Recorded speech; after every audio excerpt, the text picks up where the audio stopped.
কোটা আন্দোলনে উত্তাল ছিল সারা দেশ। স্বৈরাচার সরকার হঠাতে সর্বত্র চলছিল ছাত্র জনতার তুমুল গণ আন্দোলন। এই বিক্ষোভ দমনে দেশব্যাপী সেনাবাহিনী নামানোর সিদ্ধান্ত নেয় শেখ হাসিনা সরকার। এমন পরিস্থিতিতে ৩ আগস্ট সেনাপ্রধান জেনারেল ওয়াকারুজ্জামান সেনা সদরে বিভিন্ন স্তরের সামরিক কর্মকর্তাদের নিয়ে গুরুত্বপূর্ণ এক বৈঠকে বসেন।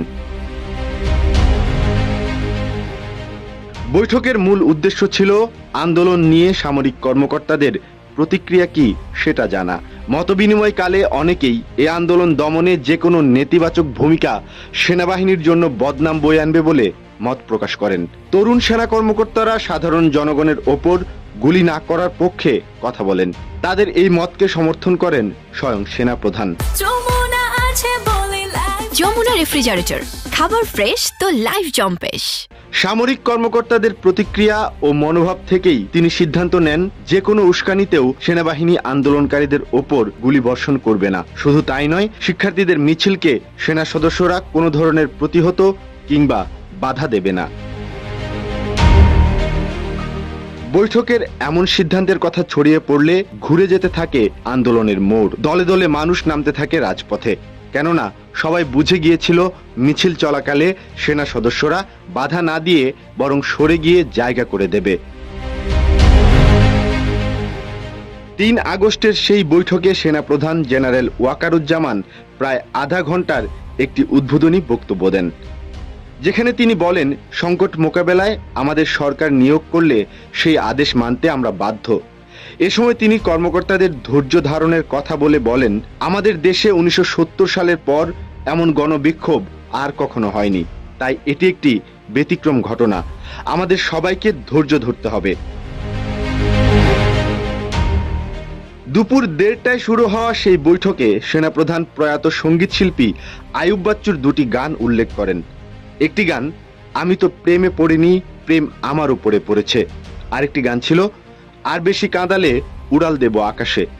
কিন্তু জাতির এমন ক্রান্তি লগ্নে সেনাপ্রধান জেনারেল ওয়াকারুজ্জামান কেন গাইলেন এমন গান?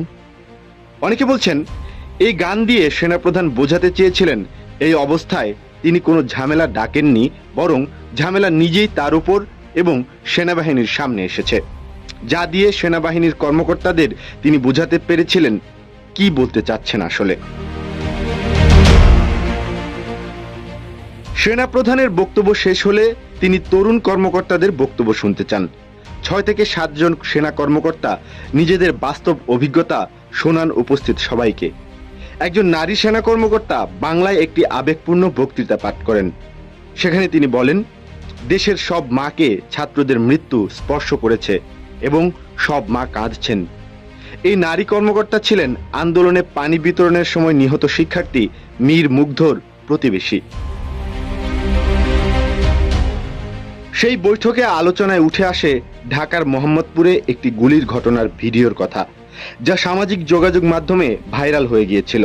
সেই ঘটনার সাথে সংশ্লিষ্ট এক কর্মকর্তা সেদিনের ঘটনা বর্ণনা করে বলেন, কর্তব্যরত সেনা সদস্যদের জনতা ঘিরে ধরেছিল এবং তাদের নিজেদের নিরাপত্তার জন্যই ফাঁকা গুলি চালাতে হয়েছিল।